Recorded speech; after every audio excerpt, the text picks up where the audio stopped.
I think I'm going to watch that video again, Mom. We've been through it 1,000,000 times. If your father was still around, we'd have found it by now. Maybe there's something in it we're missing. A detail we've overlooked. Anything. I gotta find it. I miss Dad, Mom. Knock yourself out, kid. If you're watching this, then I'm probably dead. Me too, I'm probably also dead. Why would you be dead? Well, if you're dead, then maybe I'm dead too. What? Now shut up, this is important. Sorry. So yeah, like I said, if you're watching this, I'm probably dead. Why? Well, for that, we need to go back to the beginning.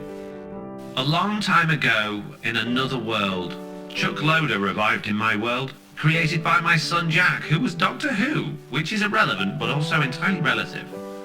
Chuck was designed as an automated intelligence whose sole purpose was to do what we needed him to do, which mostly consisted of AFK fission at the time, which he was surprisingly good at. Programmed with only 2 words. Yeah? And Okay. he was designed to serve, programmed without malice or ill intent and no ability to think beyond acting out our requests. And all of that worked out perfectly. Through that world, through his initial skin change, through his imprisonment during the unfinished saga of Who Killed Steve, and even through truly Bedrock Season 0.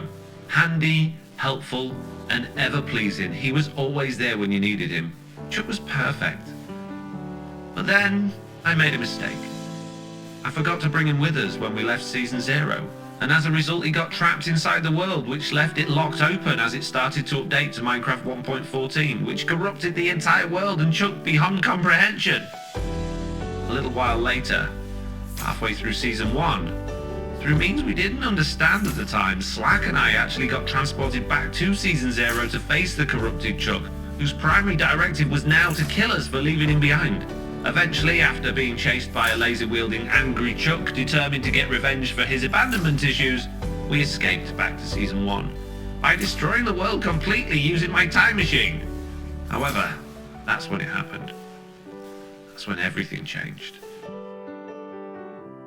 We set the lasers to maximum, turning off the safety features and let them burn into the time crystals with the hope that it would break the world and send us home. As the lasers burned hotter than it'd ever been before, Chuck came from nowhere and flew up into the time crystal. As the raging intensity of unstable dimensional energy mixed with the undilated time energy, it shattered into an infinite number of pieces that instantaneously scattered amongst time and space.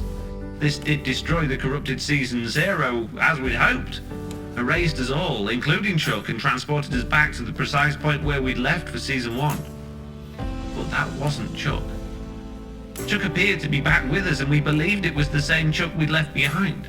Little did we know that that could have been any Chuck, from an infinite number of Chucks who now possessed the ability to materialize at different points in time and space as he needed. Over the course of Season 1, when called for, Chuck did start to exhibit some attitude, ignoring my request and intentionally bringing me the wrong items. I just assumed he was going through a teenager phase. I had no idea that he still harbored a deep resentment and had concocted an extremely convoluted and long-term plan to kill me. Anyway, after the moon fell on Season 1, we were lost to Season 2, where Chuck just didn't appear to be around too much. He did come, when I asked him to help clear up the beacon corruption at my base. However, I now know that additional corruption has affected his circuits even more, compounding his desires to see me off. I didn't see Chuck after that. Not for a while, at least. He was spotted during Season 2, spending time with Alice, Sloy's own AI, but other than that, he was missing. And then, the moon? Well, we know it was Chuck that saved Mr. Onion and put Big Chicken on ice, but we still don't know why.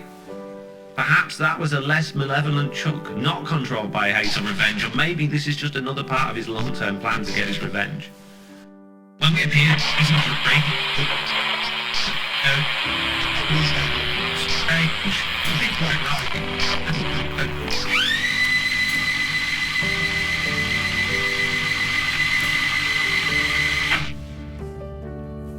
Anyway, we don't know the exact timeline of events that led us up to this point, but I do still believe it was Chuck that trapped us, and I do now know that it is Chuck that will bring about my end.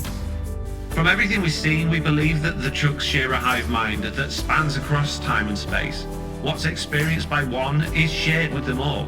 We also know that some are more forgiving than others, and some have developed new skills and abilities, including the ability to change form in some cases. and the ability to talk. And, if you think about it, it's possible. Well, it's actually probable that if there were an infinite number of Chucks that span from the beginning of time to the end of time, that are everywhere, yet nowhere, all at once, then realistically, it's reasonable to assume we're all Chuck. Nothing. Mom, do you ever think we'll see Dad again? Yeah.